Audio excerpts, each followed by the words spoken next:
Hello everyone, my name is Pastor Samuel K. Majuk. I would like to draw to your attention Sky fake news and defamation toward South Sudanese community in Victoria.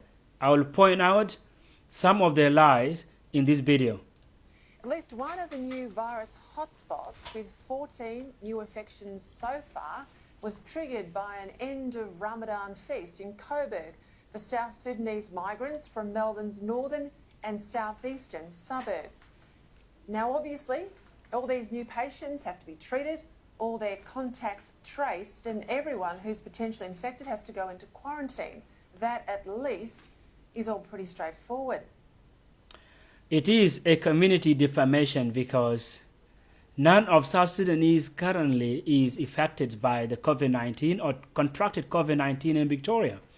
Also, the celebration of Ramadan, as you said, none of South Sudanese would attend the Ramadan because 99.99% are Christian in Victoria.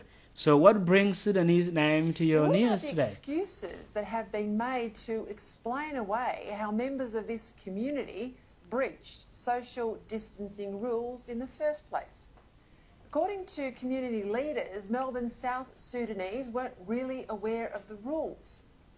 Where and when did you find South Sudanese community in Victoria breaching social distancing or the COVID-19 rules? And who is this South Sudanese community leader who say that he's not aware about the rules of COVID-19? Why don't you bring that leader into your news rooms or on the screen so that we can see and hear from him?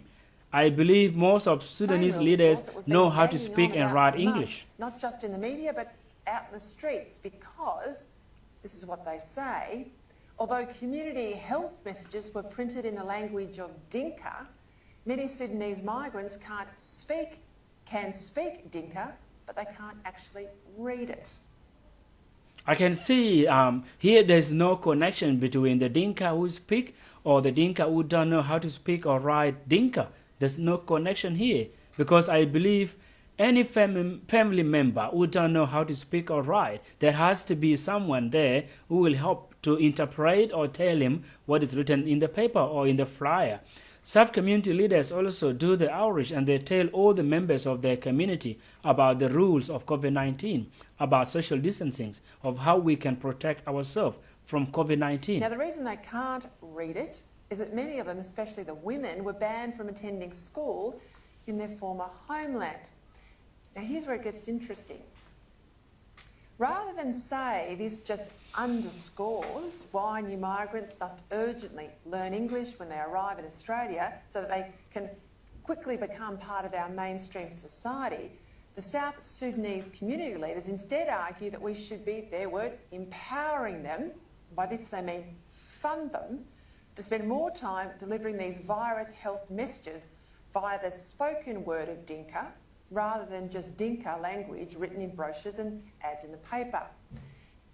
Well, again, I can see here there's no connections about women being banned from going to school in South Sudan. We are not in South Sudan, we are in Australia, and we do encourage our women, our family members to learn English. If you see the statistic now, you will see most of South Sudanese are actually gone to high education. They have degree, they have master's degree, they have PhD holder.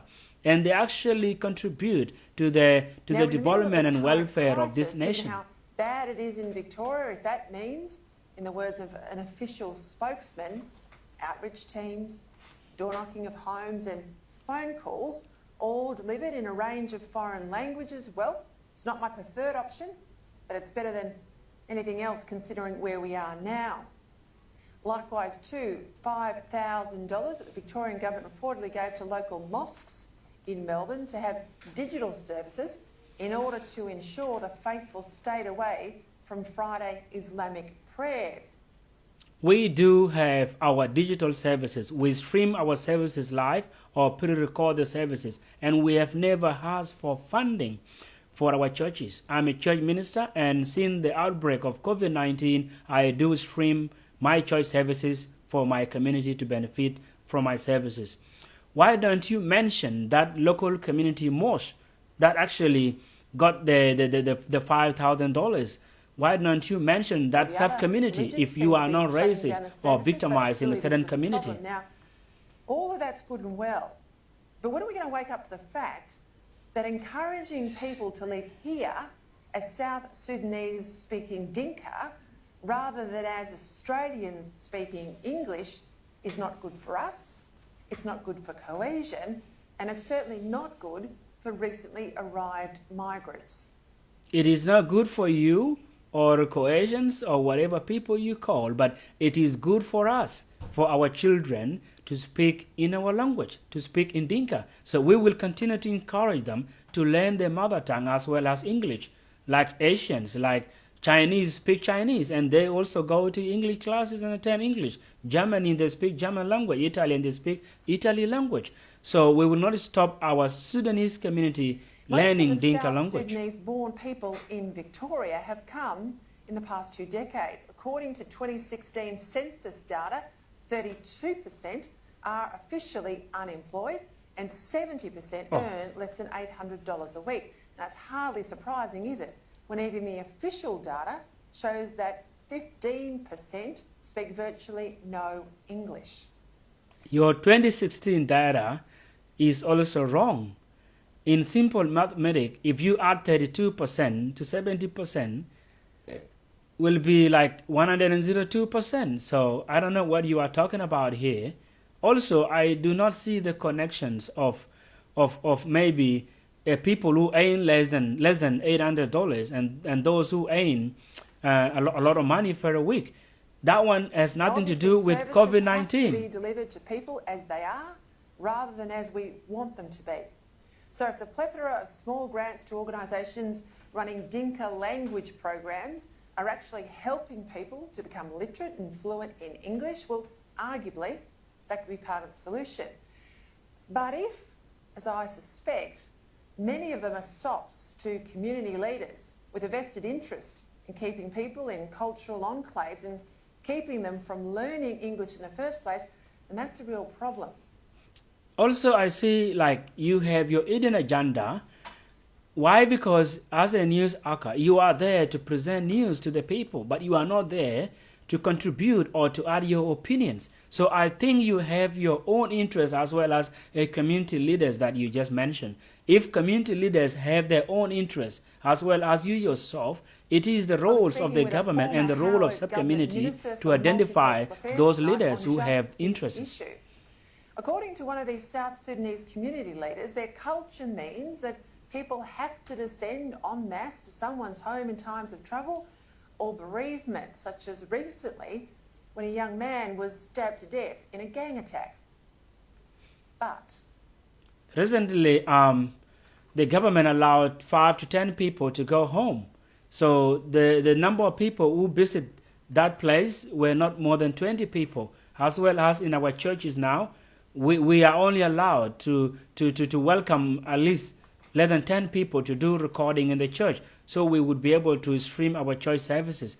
If Australians have been able to change their cultural appreciation of events like Anzac Day to accommodate this virus, well, surely new arrivals can too, and it must change. If the culture is about gang membership, unemployment and an inability to speak Australia's national language, to the point of not even knowing about social distancing, doesn't that have to change urgently for everyone's good? I don't know what you are talking about, but we do not have gangs. What we have is our culture, to be specific, we are a communion society. We are not individual society.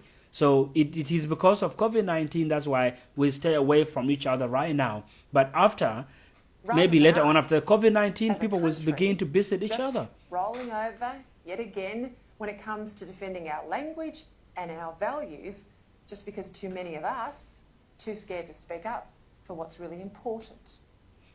Well, you are not speaking up. You are defaming a certain community. But I don't see the reason why all the time point finger to South Sudanese community, mainly in Victoria.